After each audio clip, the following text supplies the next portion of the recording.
Assalamu alaikum, dear all students of class 6. This is your teacher, Miss Tahniyat, and I hope you all will be fine and safe at your homes. In today's session, we are going to do the chapter of month of January, and in maths, we have a unit number 7, financial arithmetic. So, come on page number 97. First of all, take out your books and open page number 97. On page number 97, we have an exercise 7a. And in this exercise, we are going to do question number 1, 2, 5, 7 and 8.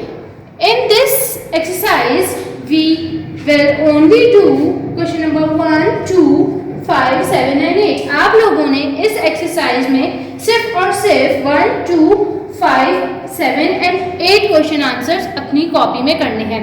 Exercise 7a हमारा जनवरी का unit है जिसका नाम है financial arithmetic. Financial arithmetic में हमारे पास यहाँ पर कुछ वर्ड प्रॉब्लम्स गिवन है पेज नंबर 97 पे.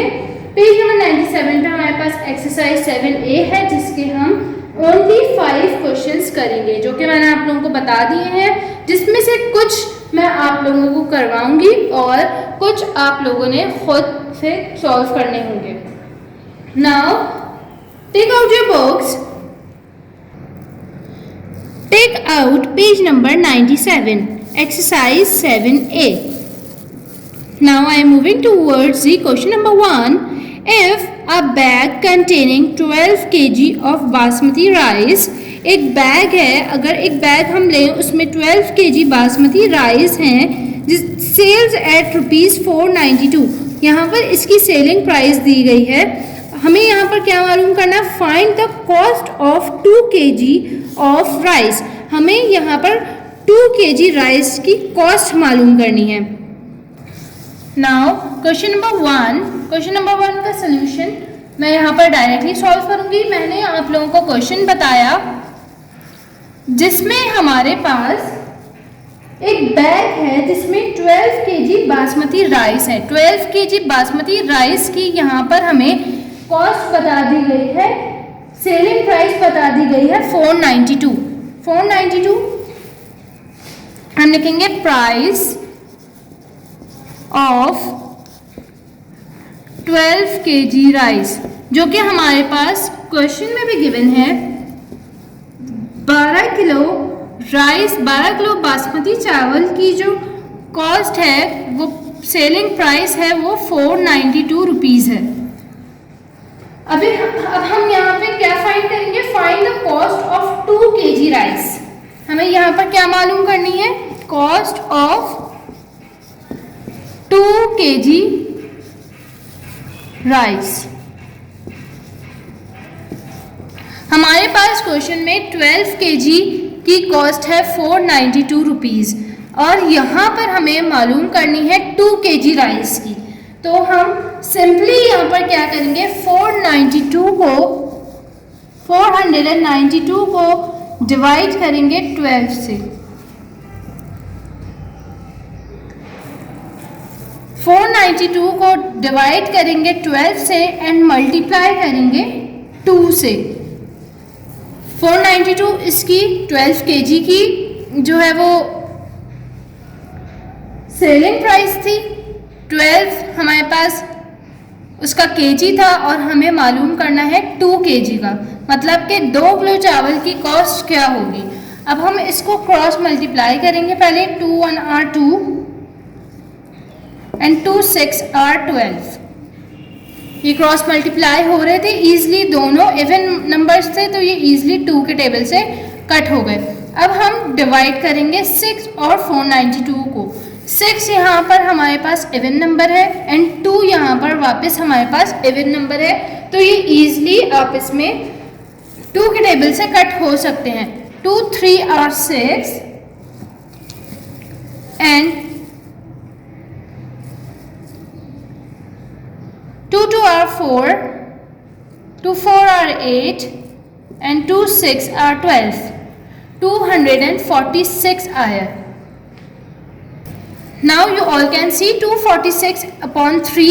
246 का 6 यहाँ पर हमारे पास इवन नंबर है एंड 3 यहाँ हमारे पास ऑड नंबर है, तो इसका मतलब ये है कि इवन और ऑड होगा, ये अब एक टेबल से कट नहीं हो सकते। हम 2 के बाद अब 3 के टेबल पे बढ़ेंगे। 3 1 are 3, 3 8 are 24 and 3 2 are 6, 82। 82 upon 1 हम नहीं लिखते हैं, 82 एंड यहाँ पर मल्टीप्लाई 1, 82 1 आर 82, तो इसकी कॉस्ट हमारे पास आएगी 82 रुपीज़। हमें मालूम करनी थी कॉस्ट ऑफ 2 kg राइस की। 2 kg राइस की हमारे पास यहाँ पे कॉस्ट निकली है 82 रुपीज़। यहाँ यही इसका आंसर हो जाएगा। Now students you all can see कि हमारे पास क्वेश्चन में प्राइस गिवन थी 12 kg राइस की 492 रुपीज़, जिसमें से हमें 2 kg राइस की यहाँ पर कॉस्ट मालूम करनी थी। हमने यहाँ पर 492 को 12 से डिवाइड किया एंड देन मल्टीप्लाई किया 2 से। हमने इसको cross multiply and then we have divided it. जब हमने ये इसको सॉल्व किया तो हमारे पास 82 रुपीज़ उसकी कॉस्ट आ गई। 2 kg राइस की कॉस्ट 82 रुपीज़ होगी। Now students, I am moving towards the question number 2. Here you all can see if a dozen eggs cost rupees 36.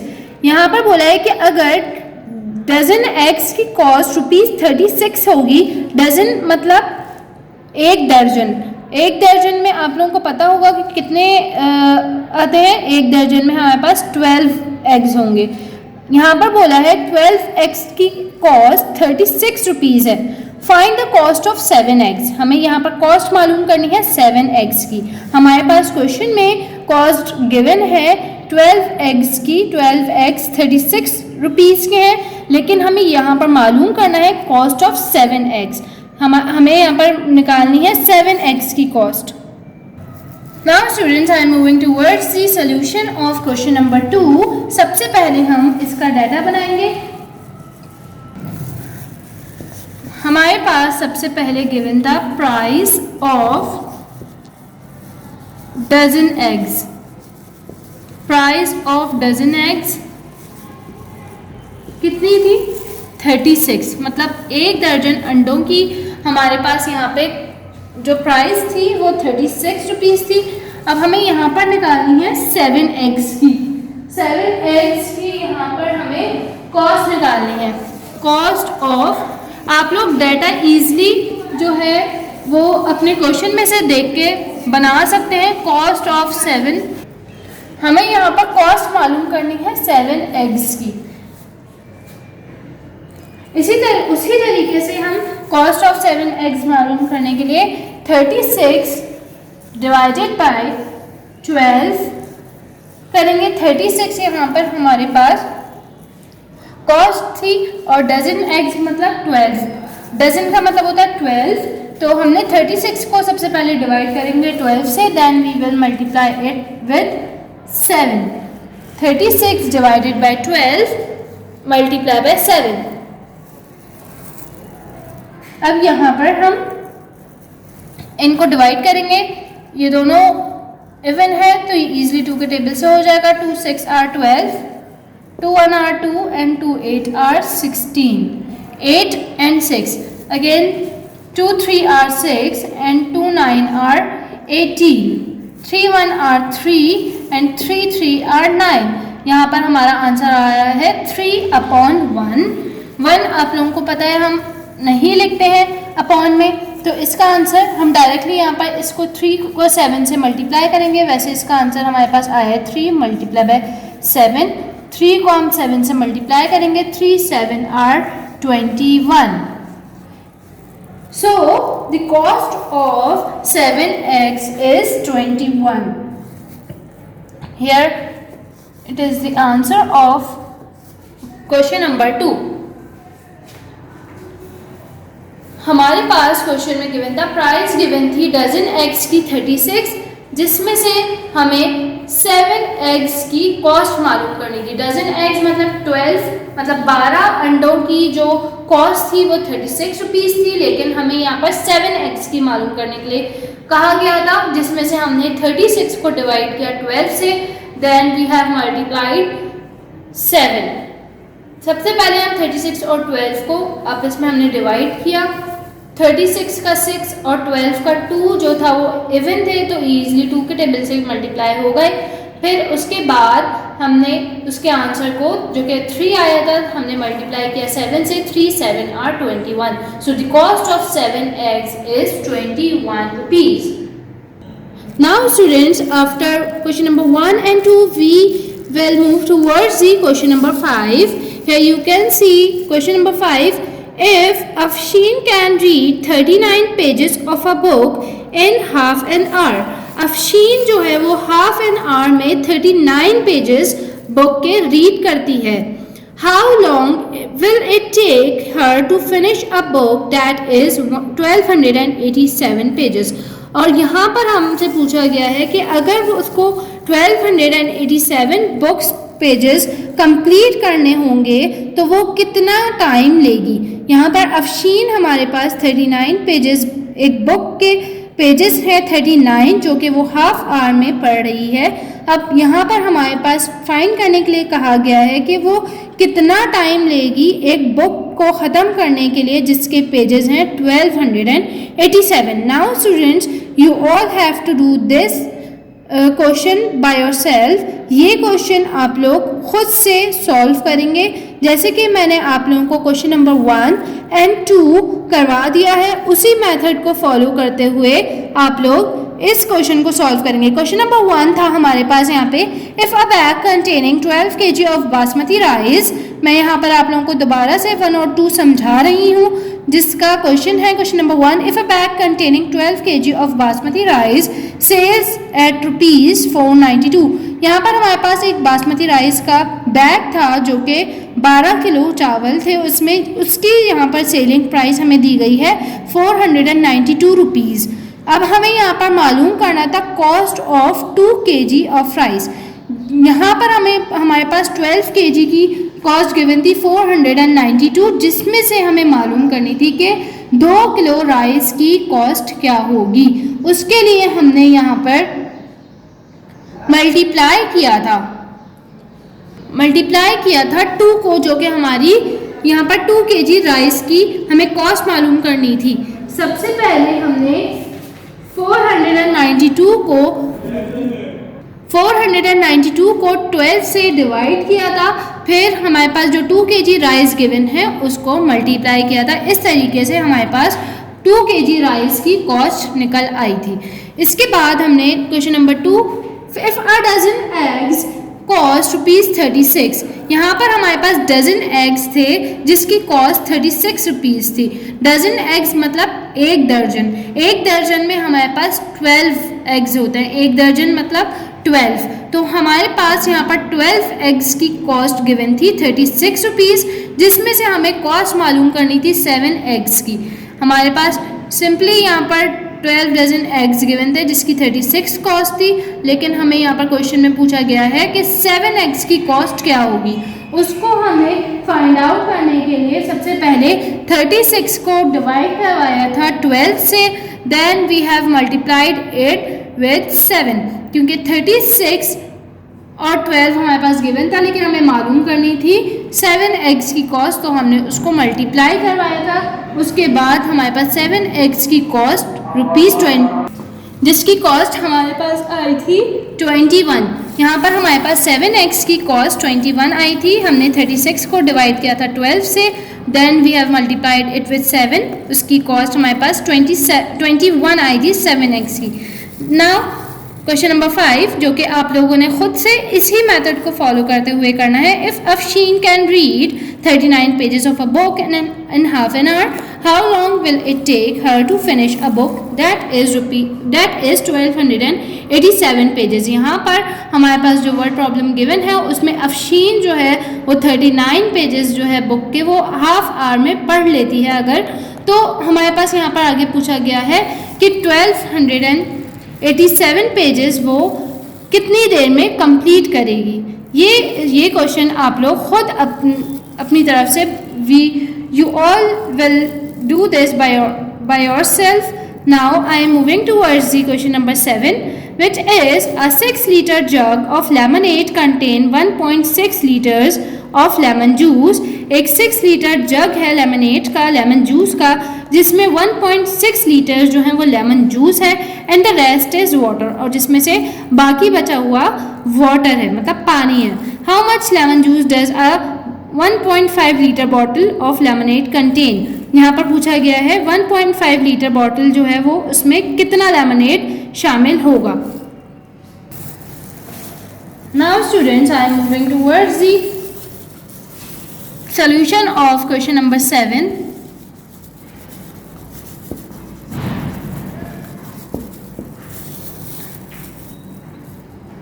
सबसे पहले हमारे पास यहाँ पे बताया गया था क्वेश्चन में कि 6 लीटर जग में जो है वो कितना लेमनेड है, 1.6 लीटर लेमन जूस है। 6 लीटर, हम क्वेश्चन को फॉलो करते हुए ही अपना डाटा बनाएंगे। 6 लीटर जग कंटेन, 6 लीटर जग में कितना शामिल है लेमन जूस, 1.6 लीटर। यहाँ पर 1.6 लीटर शामिल है लेमन जूस। हमें क्या मालूम करना है कि 1.5 लीटर बॉटल में कितना शामिल होगा। 1.5 litre bottle contain equal to question mark, जो कि हमें खुद से फाइंड करना है। Now we will solve it through 1.6 divided by 6। 1.6 litre जिसमें हमारे पास लेमन जूस था and the rest is water, तो 1.6 को हम सबसे पहले 6 से डिवाइड करेंगे, देन हम मल्टीप्लाई करेंगे इसको 1.5 से। सबसे पहले हम 1.6 लीटर जो कि हमारे पास लेमन जूस था उसको हम डिवाइड करेंगे 6 से, 6 लीटर जग से, फिर उसके आंसर को हम 1.5 से मल्टीप्लाई कर देंगे। 1.6 को जब हम 6 से डिवाइड करेंगे तो हमारे पास आंसर आएगा 0.26। 0.26 इन दोनों को डिवाइड करके आएगा, देन हम इससे मल्टीप्लाई करेंगे 1.5 से। 0.26 को मल्टीप्लाई करेंगे 1.5 से। यहाँ पर जब हम 0.26 को मल्टीप्लाई करेंगे 1.5 से तो हमारे पास आंसर आएगा 0.4। आप लोग अपने पास रफ वर्क में खुद इसको सॉल्व करेंगे। 0.26 को जब हम मल्टीप्लाई करेंगे 1.5 से तो हमारे पास आ जाएगा 0.4। इट मीन्स कि 1.5 लीटर बॉटल में 0.4 लीटर जो है वो लेमन जूस शामिल होगा। हमारे पास सबसे पहले 6 लीटर जग था जिसमें 1.6 लीटर जो है लेमन शामिल था, और यहाँ पर हमारे पास पूछा गया है कि 1.5 लीटर बॉटल में कितना लेमन जूस शामिल होगा। तो हमने सबसे पहले यहाँ पे 1.6 को डिवाइड किया है 6 से, जिसका आंसर आया है 0.26। देन हमने 1.5 को, जो कि हमसे पूछा गया था कि 1.5 लीटर बॉटल में कितना लेमन जूस शामिल होगा, तो हमने 0.26 को मल्टीप्लाई करवाया 1.5 से। हमने जब इन दोनों को आपस में मल्टीप्लाई कराया तो हमारा आंसर आया है 0.5 लीटर्स। इसका आंसर है 0.5 litres answer. Now students, after question number 7, I am moving towards the question number 8, and the question number 8 is a famous batsman scored a century। एक फेमस बैट्समैन है जिसने स्कोर किया century इन 38 overs. 38 overs में उसने एक century score किया। Century मतलब 100 runs. Century is equal to 100, तो उसने 38 ओवर्स में 100 रन्स जो है वो स्कोर किए हैं। If he could keep up the same run rate, अगर वो यही सेम रन रेट अपना बरकरार रखता है, how many runs would he score in 47.5 overs. यहाँ पर पूछा गया है कि अगर उसने इसको बरकरार रखा तो वो 47.5 ओवर्स में कितने रन स्कोर करेगा। तो यहाँ पर सबसे पहले सेंचुरी मीन्स 100 होता है, तो हम इसको 100 जो है यूज़ में लेकर आएंगे। Now question number 8। Question number 8 मैंने आप लोगों को समझा दिया है, जिसमें एक फेमस बैट्समैन था जिसने स्कोर किया था 100 रन्स 38 ओवर्स में। उसने एक सेंचुरी स्कोर की थी 38 ओवर्स में, और एक सेंचुरी इक्वल टू होती है 100 रन से, मतलब उसने 38 ओवर्स में 100 रन स्कोर किए थे। अब यहाँ पर हमारे पास आगे पूछा गया था if he keep up the same run rate how many runs will be scored in 47.5। उसने आगे पूछा गया कि अगर उसने इस स्कोर को अपना बरकरार रखा, मेंटेन रखा, तो वो 47.5 ओवर्स में कितने रन्स बना लेगा। So I am making a data scored a century. उसने स्कोर की थी सेंचुरी, सेंचुरी मीन्स 100 रन्स। उसने स्कोर की थी सेंचुरी 38 ओवर्स में। कितने ओवर्स थे हमारे पास? 38 ओवर्स। उसने स्कोर किए थे 100 रन्स 38 ओवर्स में। आगे हमारे पास पूछा गया है how much he scored in 47.5 overs. यहाँ पर ये पूछा गया है कि वो 47.5 ओवर्स में कितने रन स्कोर कर लेगा। तो जैसे कि यहाँ पर मैंने आप लोगों को बताया scored a century, century means 100 को हम 38 से डिवाइड करवाएंगे, 100 को 38 से डिवाइड करवाएंगे, then we will multiply it with 47.5, जो कि हमारे पास 47.5 ओवर्स में पूछा गया था कि वो कितने रन्स स्कोर करेगा। सबसे पहले हम यहाँ पर 38 को 100 से डिवाइड करवाएंगे। Rough work. सबसे पहले हम 38 को 100 से डिवाइड करवाएंगे।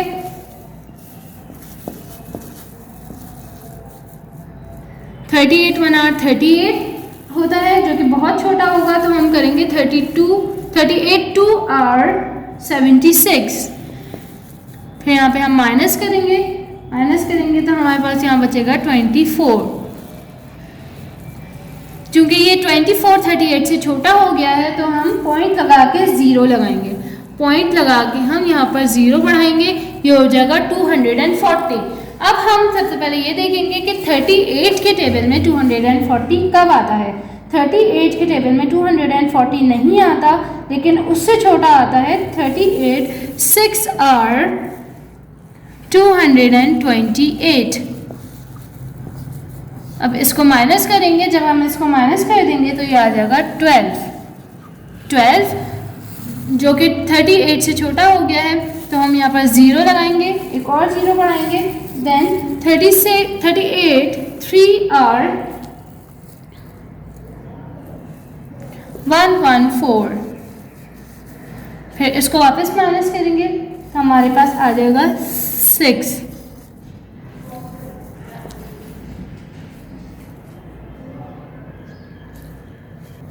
$2.63 हमारा इसका आंसर आया है। 6 हमने रिमाइंडर छोड़ दिया है। हमने सबसे पहले यहाँ पर 100 को 38 से डिवाइड किया था। हमारे पास 100 सेंचुरी थी, 100/38, और फिर इसके आंसर को हम मल्टीप्लाई करेंगे 47.5 से। यहाँ पर रफ वर्क में मैंने यहाँ पर आप लोगों को सॉल्व करके दिखाया था कि हमने 38 को 100 से किस तरीके से डिवाइड करवाया है। 38 को 100 से हमने इस तरीके से डिवाइड करवाया कि 38 1 38 बहुत छोटा हो जाता, इसलिए हमने 38 2 आर 76 लिया। फिर हमने 100 में से 76 जब माइनस करे तो हमारे पास 24 बचा। 24 चूँकि हमारे लिए बहुत छोटा हो जाता, तो वो हमने यहाँ पर पॉइंट लगाकर 0 बढ़ा दिया।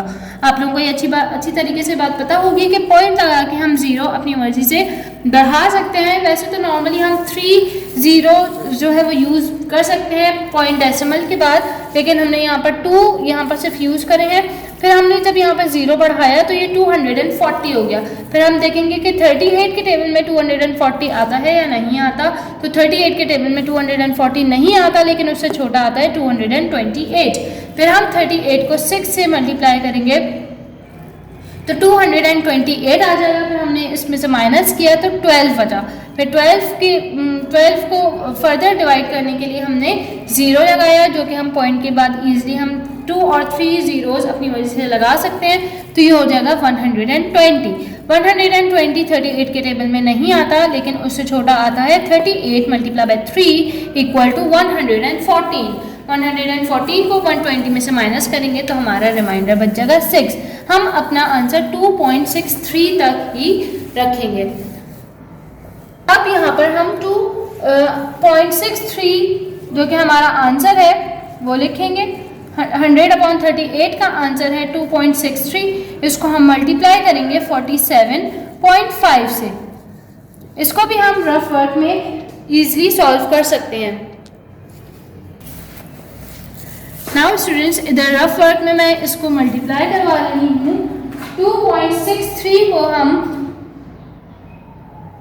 47.5 से मल्टीप्लाई करेंगे। 2.63 को हम 47.5 से मल्टीप्लाई करेंगे। 5 3 are 15, 5 6 are 30 plus 1 31 and 3 इधर। 5 2 are 10 plus 3 13। हमारा 5 हो गया तो इधर क्रॉस आ जाएगा। 7 3 are 21, 1 इधर 2 कैरी। 7 6 are 42, 42 43 44। 2 प्लस करेंगे तो ये हो जाएगा 44। 7 2 are 14, 14 plus 4 18। यहाँ पर हमारा 18 आ जाएगा। यहाँ पर हमने दो डिजिट्स कर लिए हैं, तो हम यहाँ पर 2 क्रॉस लगा देंगे। अब 4 3 are 12, 2 इधर 1 कैरी। 4 6 are 24 plus 1 25, 5 इधर 2 ऊपर। 4 2 are 8 plus 2 10, 0 इधर 1 इधर। अब इसमें हम प्लस करेंगे लास्ट में। 5 2 9 14 2 and 1। अब हम यहाँ पर पॉइंट लगा देंगे अपना। 124.9। इसका आंसर हमारे पास आया है 124.9। पॉइंट के बाद 9 है। ये आप लोगों को अच्छी तरीके से पता है कि जब पॉइंट के बाद हमारे पास 5 या 5 से बड़ा नंबर आ जाता है तो हम उसको राउंड कर देते हैं। वो फिगर हम राउंड ऑफ कर देते हैं। राउंड ऑफ जब हम करेंगे तो ये हो जाएगा हमारे पास 125। सो the answer of 2.63 multiplied by 47.5 is 125 runs। यहाँ पर क्या पूछा गया था कि वो 47.5 में कितने रन्स स्कोर कर सकता है। यहाँ पर सबसे पहले एक बैट्समैन था जिसने स्कोर करी थी सेंचुरी, मतलब 100 रन्स उसने स्कोर करे थे 38 ओवर्स में। 38 ओवर्स में उसने 100 रन्स बनाए थे। यहाँ पर हमसे पूछा गया था कि how much he scored in 47.5 overs. यहाँ पर हमसे ये पूछा गया था कि 47.5 ओवर्स में वो कितने रन्स बनाएगा। जब उसने 38 ओवर्स में 100 रन्स बनाए थे तो वो 47.5 ओवर्स में कितने रन्स स्कोर कर सकता है। तो हमने यहाँ पर 100 को सबसे पहले डिवाइड किया था 38 से, जो कि आप लोग रफ वर्क में देख सकते हैं, मैंने पहले डिवाइड करवाया था। तो 100 को 38 से डिवाइड करके 2.63 हमारा आंसर आया था। 2.63 100/38 का आंसर था, जो कि हमने यहाँ लिखा। फिर हम मल्टीप्लाई करेंगे एज इट इज इसको 2.63 से। 2.63 को हम मल्टीप्लाई करेंगे 47.5 से। तो वहाँ पर मैंने आप लोगों को इसको मल्टीप्लाई भी करके दिखाया कि किस तरीके से हमने 2.63 को 47.5 से मल्टीप्लाई करवाया। जब हमने उसको मल्टीप्लाई करवाया तो उसका आंसर आया है 124.9। ये बात आप लोगों को अच्छी तरीके से पता है कि पॉइंट के बाद जब हमारा डिजिट 5 या 5 से अबव होता है, 5 या 5 से बड़ा होता है, तो हम उसको राउंड ऑफ कर देते हैं। तो 124 इस तरीके से 125 पे आ जाएगा। सो इट्स मीन के 47.5 ओवर्स में वो बैट्समैन 125 रन्स स्कोर कर सकता है। सो स्टूडेंट्स, इस एक्सरसाइज में हमने क्वेश्चन नंबर 1, 2, 5, 7 एंड 8 करना है, जिसमें से एक question number 5 you all will do that by yourself. Question number 5 आप लोगों ने खुद करना है। इस सेशन में मैंने आप लोगों को 4 क्वेश्चन सॉल्व करवाए हैं। I hope you all have understood all these questions very well, and if you have any query related to this session, then you can ask me on your query time. First of all, you all will make a title page in your maths copy. Then you all will do this work with very neat and clean writing. Now the time of the today's session has been ended here. Till then, stay safe and stay at your homes. Allah Hafiz.